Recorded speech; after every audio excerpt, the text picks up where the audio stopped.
Welcome to the channel.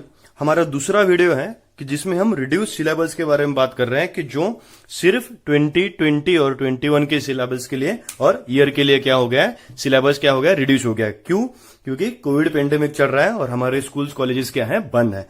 ये video सिर्फ Maharashtra state board के लिए है, यानी जो लोग ये किताब यूज कर रहे हैं जो महाराष्ट्र स्टेट बोर्ड की है। मैं इसलिए किताब दिखा रहा हूं क्योंकि उसका कंफ्यूजन हमें बहुत ही कम करना है।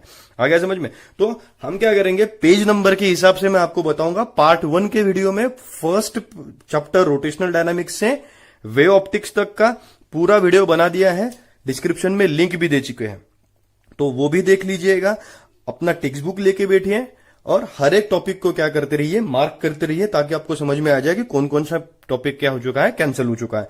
तो सबसे पहले हमारा टेक्स्ट बुक लेते हैं हम साथ में। और एक याद रखिए, ये नीट के तरफ से कोई हमारे पास इंफॉर्मेशन नहीं है, ये सिर्फ और सिर्फ महाराष्ट्र स्टेट बोर्ड के बोर्ड एग्जाम के लिए हम वीडियो बना रहे हैं। तो सबसे पहला है हमारा equipotential surfaces. Equipotential surfaces electrostatics से क्या हो गया है, कट हो गया है। यानी हम क्या कह सकते हैं, पेज नंबर 194 एंड 195 क्या हो गया है, हमारा कैंसिल आउट हो गया है। तो सबसे पहले उन्हें देख लेते हैं कि क्या क्या चला गया।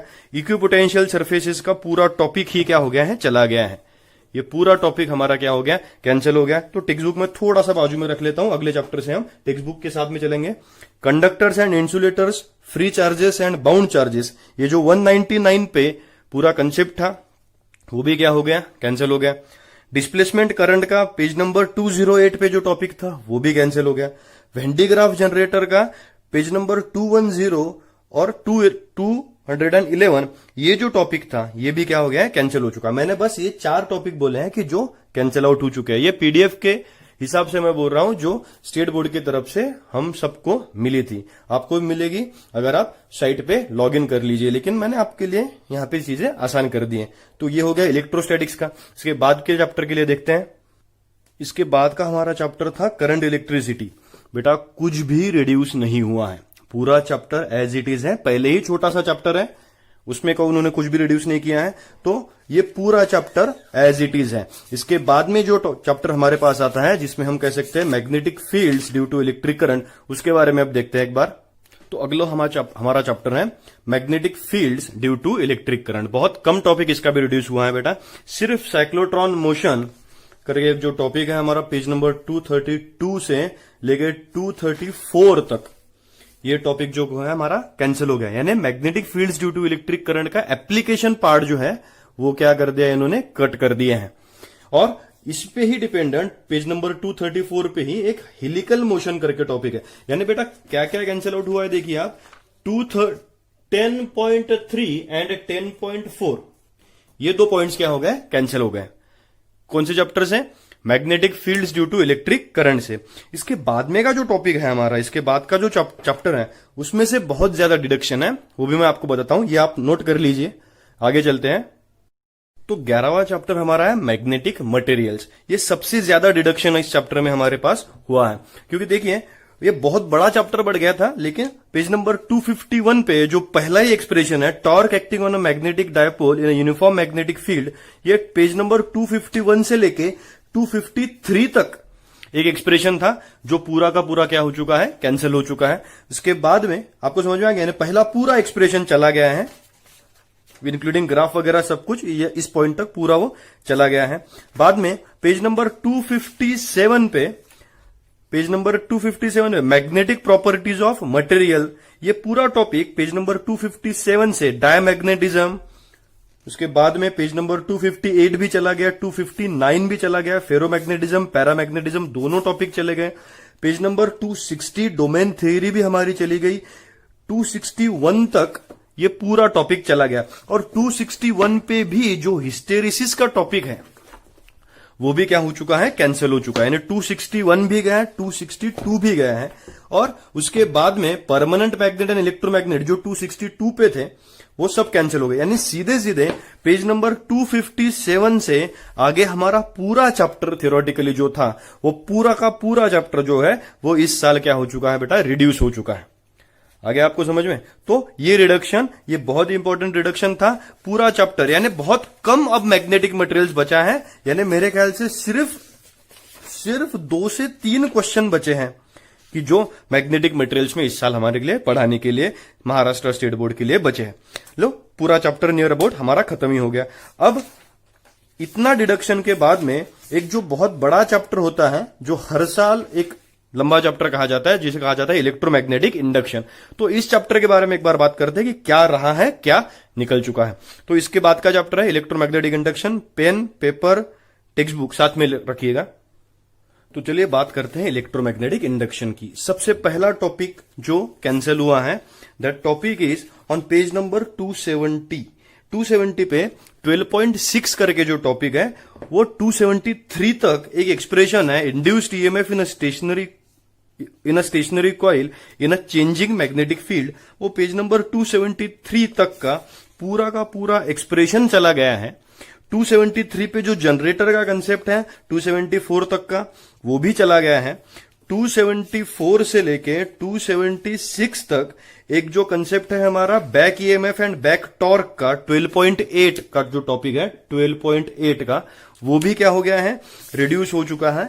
और पेज नंबर 281 पे जो टॉपिक है energy density in a magnetic field, यानी जो टॉपिक है जिसका नंबर लिख सकते हैं 12.13, ये भी क्या हो चुका है हमारा, टोटली डिडक्ट हो चुका है। बाकी इसमें जो डिडक्शन है, इस चैप्टर का रिडक्शन जो है कैसा है, बहुत ही कम मिला है।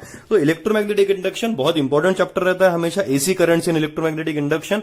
तो इसका जो डिडक्शन है वो भी थोड़ा सा कम ही देखने को बेटा हमें मिला है, लेकिन जो डिडक्शन हुआ है वो आप अच्छे से नोट कर लीजिए हमेशा की तरह। पेज नंबर और अगले चैप्टर की तरफ जाता है। 13th चैप्टर है हमारा, that is AC circuits.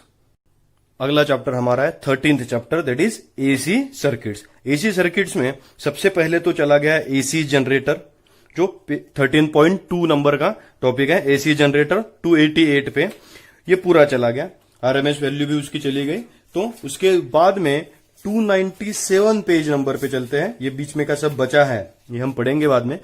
Page number 297 से लेके 299 तक जो पावर इन एसी सर्किट का एक बहुत अच्छा एक्सप्रेशन हुआ करता था, ये एक्सप्रेशन क्या हो गया है, पूरा कैंसिल हो चुका है। उसके बाद में पेज नंबर 297, 299 ये हो गए कैंसिल। एलसी ऑसिलेशंस है अभी भी। 302 page number 302 and page number 304 जो शार्पनेस यानी 13.9 टॉपिक जो है, sharpness of resonance that is Q factor, वो उन्होंने क्या निकाल दिया है, पूरा सिलेबस में से निकाल दिया। और चोक कॉइल का यानी 13.10 ये टॉपिक भी क्या कर दिया, निकाल दिया। तो थोड़े थोड़े टॉपिक यानी बेसिकली अनवांटेड एक्सप्रेशन बोर्ड क्या कर रहा है, निकाल दे रहा है। तो एसी सर्किट्स का ये सब क्या हो गया है, निकाल दिया गया है। तो बाकी एसी सर्किट्स हमारे लिए हैं। पेज नंबर आपने नोट कर लिए बेटा, स्क्रीनशॉट मारते जाओ धड़ाधड़ और अपने तरफ रख लो। ये पेज नंबर मैंने बहुत शांति से निकाल के रखे थे, तो ये आपको काम में आ जाएंगे सब। ये सब आपका क्या हो चुका है, रिड्यूस हो चुका है। अगले चैप्टर की तरफ चलते हैं जल्दी से। 14th चैप्टर से हमारा मॉडर्न फिजिक्स का पोर्शन क्या होता है, शुरू होता है। तो सबसे पहले dual nature of radiation and matter, इसमें बहुत सारी चीजें रखी गई हैं।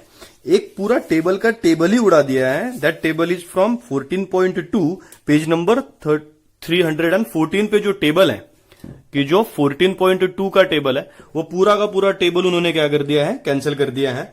इसके बाद में ये टेबल है वो, दैट टेबल इज कैंसल्ड। इसके बाद में 316 का फोटो सेल का जो 14.4 का टॉपिक है, वो भी फोटो सेल का टॉपिक क्या कर दिया, उड़ा दिया है। And Davisson and Germer experiment, जो आखिरी एक्सपेरिमेंट रहता था कि जिसमें हम एक्सपेरिमेंट परफॉर्म करते थे डेविसन एंड जर्मर का, वो भी क्या कर दिया है 14.6 का, वो एक्सपेरिमेंट भी क्या हो गया है, कैंसिल हो गया है। तो dual nature of radiation and matter के ये 3 टॉपिक उन्होंने क्या कर दिए, खत्म कर दिए। अब हम एंड की तरफ है बेटा, आखिरी 2 चैप्टर्स हमारे बचे हैं, उनको भी एक बार देख लेते हैं। 15th चैप्टर हमारा है structure of atom and nuclei. पहले ये चैप्टर एटम मॉलिक्यूल्स न्यूक्लिया करके हमारे सिलेबस में होता था, तो इसका भी रिडक्शन बहुत ज्यादा है बेटा। सबसे पहले तो कैंसिल हो चुका है इंट्रोडक्शन में जो एक्सपेरिमेंट होता था, गाइगर मार्सडेन एक्सपेरिमेंट, जिसने रुदरफोर्ड को उसके अजम्पशंस दिए थे। तो पेज हमारा वो एक्सपेरिमेंट क्या हो चुका है, कैंसिल आउट हो चुका है। पेज नंबर 324 पे, जिसे 15.3 कह सकते हैं, वो हो गया, रिड्यूस हो गया। एटॉमिक न्यूक्लियस का जो कंसेप्ट है पेज नंबर 330 पे रहने वाला कंसेप्ट, पेज नंबर 330 पे होने वाला कंसेप्ट जो एटॉमिक न्यूक्लियस के बारे में है 15.7 का, वो गया है पूरा। 330 भी गया, 331 भी गया, 332 भी चला गया। आ गया। फिर बाद में न्यूक्लियर बाइंडिंग एनर्जी का 332 पे जो कंसेप्ट है 15.8, वो भी क्या हो चुका है, कैंसिल हो चुका है। 333 पे जो है हमारे लिए रेडियो एक्टिव डीके का जो कंसेप्ट है 15.9, आखिर में जो टॉपिक है वो भी कैंसिल हो गया और 15.9 पूरा चला गया। और 338 पेज नंबर पे जो टॉपिक है न्यूक्लियर एनर्जी का, जिसे हम 15.11 कह सकते हैं, वो भी टॉपिक क्या हो गया है, पूरा चला गया है। यानी इसका भी रिडक्शन बहुत ही ज्यादा है। इसके बाद का जो हमारा आखिरी टॉपिक बचता है वो है हमारा सेमीकंडक्टर डिवाइसेस। इसके लिए हमें कोई ज्यादा टेंशन लेने की बात नहीं है। 16th चैप्टर हमारा है सेमीकंडक्टर डिवाइसेस और इसका सिर्फ हमारे लिए एक ही टॉपिक गया है, एक ही टॉपिक हमारा क्या हो चुका है, रिड्यूस हो चुका है और वो टॉपिक है हमारे लिए जीनर डायोड। जीनर डायोड हम कह सकते हैं जो पेज नंबर आपको मिलेगा कहां पे, 347 पे। मेरा याद नहीं है, मैं पहले देख लिया था। तो 347 पे जो जेनर डायोड है हमारा, जो 16.3.1 347 से लेके 350 तक, ये एप्लीकेशंस ऑफ जेनर डायोड यहां तक, ये पूरा टॉपिक क्या हो चुका है, डिडक्ट हो चुका है। 347 से लेके 350 तक ये पूरे टॉपिक क्या हो गए हैं, डिडक्ट हो गए हैं। तो फर्स्ट पेपर भी हमने लिख लिया, सेकंड पेपर भी हमने लिख लिया, बाकी जो बचा है वो सब कुछ सिलेबस में है और सब कुछ आपको इस चैनल पे पढ़ने को मिलेगा। हम रोज एक वीडियो डालते हैं, चैनल आप शांति से देखते रहिए, चैनल को लाइक कीजिए, शेयर कीजिए, सब्सक्राइब कीजिए, बेटा पढ़ते रहिए, हम भी पढ़ाते रहेंगे। Thank you.